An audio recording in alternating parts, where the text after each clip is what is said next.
নমস্কার, কেমন আছেন সবাই? আপনাদের সকলকে স্বাগত জানাই চ্যানেল রূপা মুখার্জিতে। জয় কৃষ্ণকালী মায়ের জয়, কৃষ্ণকালী মায়ের আশীর্বাদ আমাদের উপর সব সময় বর্ষিত হোক সমানভাবে। মঙ্গলা দেবী না একটু মজা করতে ভালোবাসেন ভক্তদের সাথে। মজা করে যেমন তিনি বলেন, আরে মরাগুলো তোরা কি আর এগোবি না? মরাগুলো আজ আমাকে জ্বালাস না।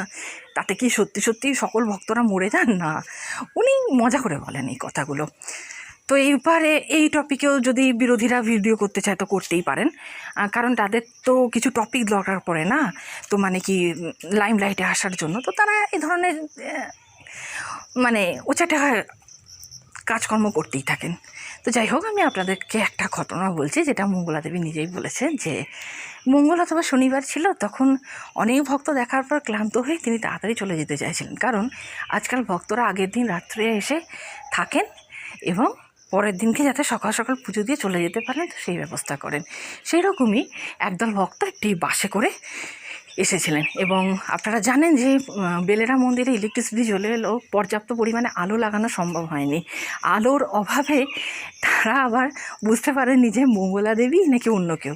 তো তারা রাস্তার মাঝখানে মঙ্গলা দেবীকে দেখে বলেছিলেন, আচ্ছা বউ একটু শোনো, এখানে কি কত থাকার ব্যবস্থা আছে? মঙ্গলা দেবী কি মন্দিরে রয়েছেন? এখন কি গেলে মায়ের দর্শন পাবো, নাকি মন্দির বন্ধ হয়ে গেছে? আমরণ কথা বলো না কেন বলে যখন তারা ওনার হাত ধরে সামনে ঘুরিয়েছেন, দেখে হতচকিত হয়ে গেছে। আরে বাবা রে, মঙ্গলা মা, মাফ করো মা, মাফ করো, আমি তোমাকে চিনতে পারিনি।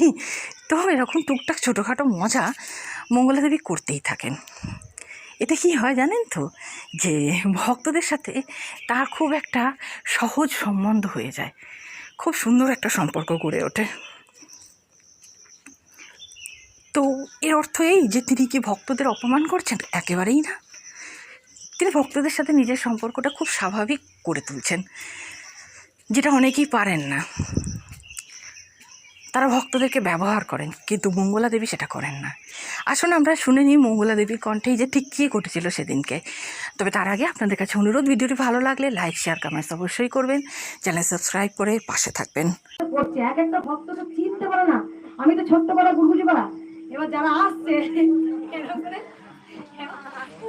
আমি টাকাটা ওইখানে যাওয়ার পর এমনি এমনি করছে, মানে তারা জানে না যে এটাই তো মঙ্গলা মা। আবার খোঁজে অনেক যেন মালা নিয়ে দাঁড়িয়ে থাকে, আচ্ছা মঙ্গলা মা আসবে, একটা মালা পরাবো, মালা কেনে হাতে ধরে থাকে, কিন্তু জানে না যে এটাই মঙ্গলা মা। হয়তো কোনো নাম শুনে এসছেন, মালাটা আবার আমাকে পড়া থেকে অন্য জনকে পড়ে যায়। আমি তো ফট করে চলে চলে আসি, আমি তো চঞ্চল বদমাইশি আছি আমি। আরে আপনি মালাটা নিয়ে নিলেন, আমি মঙ্গলা মাকে পড়াবো। তখন বলছে এই মোড়াটা এটা মঙ্গলা মা এইটাই রে। ও তাহলে ঠিক জায়গায় মালাটা গেছে, অন্য জায়গায় যায়নি। এরকম অনেক কিছু হয়। আবার একদিন বেরোচ্ছি, আমি দেখছি অনেক দূর থেকে একটা ভক্ত মালা এসছে। সেদিন ছিল শনিবার, শুক্রবার, শনিবার দিন আসতে পরে আমি তাড়াতাড়ি বেরিয়ে যাচ্ছি। আমি যে আগে থেকে আসবে সব জ্বালাবে আমাকে, আমি পাল্লাই, আমার বিশ্রাম হবে না, কষ্ট হবে। আমি আমরা বেরিয়ে গেছি, দেখছি একটা ভক্ত না আসছে, আসছে না আসতে না আসতে এক গাড়ি আসছে। আমি চুপ করে না মাঠের মধ্যে বসে গেছি। আমাকে বলছে আচ্ছা ভিড় আছে, আচ্ছা ওইখানে অনেক এসছে, আচ্ছা কোথায় ভাড়া থাকবো বলুন তো, কোথাও পাওয়া যায়? বলছে আমি তার কিচ্ছু বলছি না, মুখে বড় কথাই বলে না। আমি মাথায় কাপড় দিয়ে আরে আমার মঙ্গলা মা কোলে দিয়ে নাচতে শুরু করে দিয়েছে ওই মা। মানে আমি তো সারাদিন আমি জানি না জ্বালাবো, আমাকে কথা জিজ্ঞাসা করবে, এরকম অনেক কিছু। আমি সবার সঙ্গে আমি দুষ্টুমি করি, এরকম করতে ভালো লাগে। এক একটা ভক্ত আছে তো, তার সঙ্গে যে কি দুষ্টুমি করি জানি না, বলতে যাই চেয়ার সরিনি। এই বদমাইশি বিদ্যেগুলো এখনো যায়নি। ছোট থেকে আমি খুব চঞ্চল, তবে চঞ্চল হলেও আমি গোবিন্দকে খুব ভালোবাসি।